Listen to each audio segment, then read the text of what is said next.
शेरवंश आप सभी को उम्मीद करता हूँ आप सारे मजे में होंगे, खुश होंगे और श्री जी की परम कृपा आप सबके बरस रही होगी। दोस्तों कुछ भाई बहन रेगुलर एक कमेंट कर रहे हैं कि भैया कटी स्नान किन किन परिस्थितियों में किया जाएगा, पहले ये बता दीजिए हमें। हालांकि आपको जानते ही होंगे जो रेगुलर इस चैनल के सब्सक्राइबर हैं कि पवित्रता और उसके नियम के संबंध में 2-3 वीडियो मैंने ऑलरेडी डाली हुई है। आचमन कैसे किए जाए इस सब्जेक्ट के ऊपर भी वीडियो ऑलरेडी डाली हुई है, लेकिन फिर भी कुछ भाई बहन जो है वो नए उन्होंने चैनल सब्सक्राइब किया है और कुछ भाई बहन ऐसे भी हैं जिनके डाउट पूरी तरह से क्लियर नहीं हुए, तो वो बार बार एक कमेंट करके बोल रहे हैं कि भैया कटी स्नान हमें किन किन परिस्थितियों में करना है ये बता दीजिए। तो इस वीडियो में हम यही जान लेते हैं, लेकिन उससे पहले आप सभी से रिक्वेस्ट है कि स्पिरिचुअल बातें सब्सक्राइब कर लीजिएगा ताकि ऐसे ही अपडेट वीडियोस आपके पास आ जाया करें। और अगर आप मुझे इंस्टाग्राम पर ज्वाइन करना चाहते हैं तो ये रहा वहाँ का QR कोड, आप यहाँ मुझे ज्वाइन कर सकते हैं। चलिए बढ़ते हैं वीडियो की तरफ। दोस्तों सबसे पहले हमें ये ध्यान रख लेना है कि जब हम सुबह उठेंगे तो डेफिनेटली हमें स्नान करना है। स्नान का मतलब हमेशा सर से लेकर पांव तक पानी डालने को ही प्रॉपर स्नान क्रिया कहते हैं। तो बहुत सारे भाई बहन इस चीज पर डिबेट करने लगते हैं कि माता बहनें तो सर से स्नान नहीं करती हैं लेकिन हमको स्नान क्यों करना है।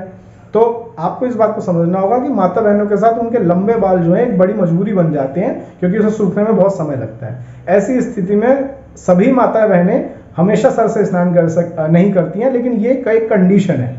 जनरल अगर स्नान करने की बात की जाती है तो वो हमेशा सर से लेकर पांव तक पानी डालने को ही प्रॉपर स्नान क्रिया करते हैं। तो यहाँ हम सामान्य और नॉर्मल और जनरल तरीके पर ही बात कर लेते हैं। हम जब सुबह उठे तो उसके बाद हम स्नान कर चुके हैं, यानी अपनी नित्य क्रिया निपटाकर हमने स्नान कर लिया।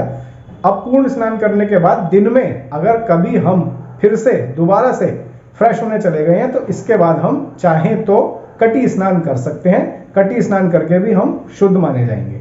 तो कटी स्नान का मतलब आधे शरीर का, ये आपके ऊपर डिपेंड करता है। कंधे से स्नान करेंगे आप तो ज्यादा अच्छा रहेगा, बाकी आप अपने बालों पर अपने चेहरे पर गीले हाथों को लगा सकते हैं, लेकिन कंधे से स्नान आप कर लें। अगर आप एक बार ऑलरेडी सुबह स्नान कर चुके हैं और बाद में आप दिन में कभी फ्रेश होने गए तो उसके बाद पवित्र होने के लिए आप कटी स्नान कर सकते हैं।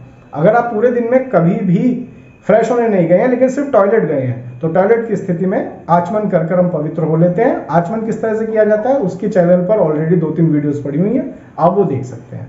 तो उम्मीद करता हूं अब बहुत सारे भाई बहनों का ये कंफ्यूजन दूर हो गया होगा। आपको बस मोटा मोटी ये बात ध्यान रखनी है कि सुबह स्नान करने के बाद दिन में आप अगर फ्रेश होने गए हैं तो उस कंडीशन में आपको कटी स्नान करना है। अगर आप फ्रेश होने नहीं गए, सिर्फ टॉयलेट गए हैं, तो आपको कटी स्नान की आवश्यकता नहीं है। आपका काम सिर्फ आचमन से भी चल जाएगा। अगर इसके बावजूद भी किसी भाई बहन का और कोई कमेंट है पवित्रता के विषय में, पवित्रता के निर्वहन के विषय में, तो बेझिझक कमेंट कर सकता है। मैं उसका रिप्लाई बिल्कुल श्री जी की कृपा से कर दूंगा। वीडियो अच्छी लगी है तो लाइक जरूर कर दीजिएगा। जल्दी मिलूंगा आपसे एक नए वीडियो पर, नए कंटेंट पर। अपना ख्याल रखिए, मुस्कुराते रहिए। शेरवंश।